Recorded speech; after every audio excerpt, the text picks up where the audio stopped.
How many milligrams are in these drops? I have no idea. I'm lost.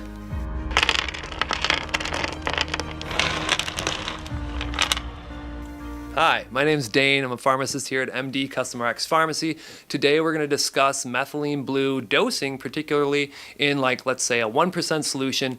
Well, in fact, that's what we'll be talking about as our example. So I'll teach you exactly how many milligrams are in your 1% solution of methylene blue per drop. Okay, let's get into it. Imagine this is a 1% methylene blue solution. Now, it doesn't matter how much is in here. We know that the concentration is 1%, okay? Well, the cool thing about weight per volume dosing or concentration is water. Well, water is roughly 1 gram per ml. So we actually use that and apply that to this solution. What is 1% of 1 gram? Well, the easiest way to think about this is a few steps, but there is 1,000 milligrams in 1 gram. 1% of 1,000 is 10. So we can deduce that there is 10 milligrams per ml of methylene blue in a 1% solution. Again, there is 10 milligrams per milliliter of a 1% methylene blue solution. Now, next question. Well, I have a dropper. I can't tell how many milliliters. Some people have lines on their droppers. Some people just have to go by the drops themselves. There are two schools of thought for drops. There are some people that go with the saying 20 drops per milliliter, so there'd be 20 drops per milliliter, and some people go with 15 drops per milliliter. I'll tell you the math for both. So if we have 10 milligrams of methylene blue per milliliter, and we have 20 drops per milliliter, 1 drop is 0.5 milligrams of methylene blue. Again, that's at 20 drops. So how we got that was we took 10 milligrams per milliliter divided by 20 drops per milliliter. So 10 divided by 20 is 0.5. That is 0.5 milligrams of methylene blue per drop. Now, if you are of the camp that thinks there are 15 drops per milliliter, that math actually works out to 0.66 milligrams of methylene blue per drop. Again, this is a 1% solution.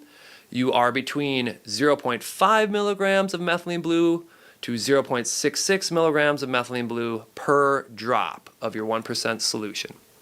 Now, how does this apply to, let's say, a daily dose? Well, most of the literature out there, and if you watch some of my older methylene blue videos, you'll see that the window for methylene blue dosing is 0.5 milligrams per kilogram of body weight to 4 milligrams per kilogram of body weight daily. Well, there's 2.2 pounds in a kilogram. So to keep this kind of simple, let's imagine you weighed 220 pounds. That means you're 100 kilograms. So in order to do 0.5 milligrams per kilogram and you're 100 kilograms, you would do 0.5 times 100.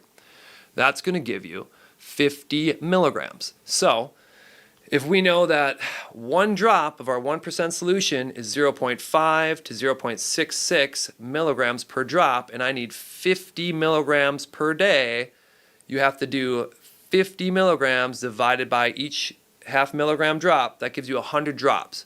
So in order to get the lowest literature-based dosing, daily dosing, at 0.5 milligrams per kilogram, if you're 220 pounds and you have a 1% solution, you would need 100 drops. Think about that, 100 drops. You're going to sit there and do 100 drops. It'd be easier, of course, if you have a dropper that has a milliliter line on it. Then you could just do 2.5 milliliters, assuming there's 20 drops per milliliter. But what I'm getting at is, you might find these online. They might be cheaper. There's a couple things to think about. One, is it USP grade? USP grade anything is going to have the least amount of tolerance for any sort of impurities. Methylene blue can contain impurities, so you'd want USP grade. So 1, are you getting USP grade? 2, is it truly cost effective? If at the lowest dose I have to use 100 drops just to hit 0.5 milligrams per kilogram, I mean, am I running out of this bottle in 3 days? It's something to think about too. Now, to make this even crazier, let's imagine you wanted to go up to the max dose that has literature behind it at that 4 milligrams per kilogram. Now, that's not for everybody, but some individuals might benefit from that. Now, say you're that 220 pounds, so you're 100 kilograms. You need 4 milligrams per kilogram. That's 400 milligrams. If we only get a half milligram of methylene blue per drop and you need 400 milligrams, That's 800 drops. That's just impractical. Now, I know a lot of people use the dropper and they're doing ultra low doses of methylene blue. That's fantastic. That's great. But again, a lot of the benefits come from a bit higher dosing. Nothing against using small doses. I think conservative is always the best way to go. But you do want to titrate to therapeutic benefit, okay? Not just titrating against or away from side effect profile. But that's where risk reward comes in. So I hope that all made sense. To recap, 1% solution is 10 milligrams per milliliter. There are 20 drops in a milliliter. Therefore, there is 0.5 milligrams per drop. Or if there's 15 drops in a milliliter, it's 0.66 milligrams per drop of 1% of methylene blue solutions. Thanks for your time. I hope this answered some of the questions. We get that question a lot. Feel free to reach out to us at any time. Take care.